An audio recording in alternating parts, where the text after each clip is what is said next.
I wouldn't say I'm unhappy in any way, and I would say I'm happy, yes, but the whole idea of happiness in and of itself is skewed in the Western world, especially in the masculine frame, because there's so many men who are waking up complaining about the fact they're not happy, which is the strangest mindset I think a man can have.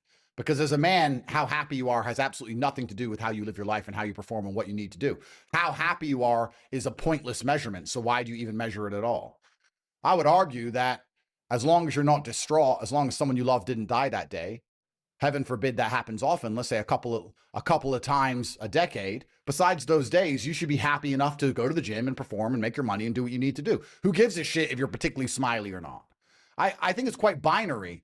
This whole idea of how happy am I is the easiest way for a man to destroy his life. If you're chasing happiness, you're only going to do hedonistic garbage and achieve absolutely nothing important.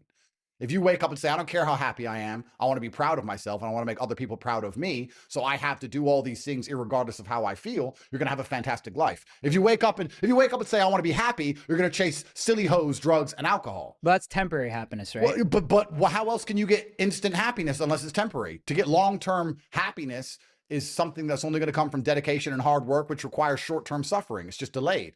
So if you're dedicating yourself and working hard for the future happiness, but especially considering the fact that most people are never happy with what they get and you always want more, your life just becomes hard work and dedication and struggle and suffering. And that's what you just exist within. And you don't operate under the paradigm of happy or sad. To me, it's quite binary. It's not a scale of how happy am I. It's just, has something terrible happened today? Am I distraught? No.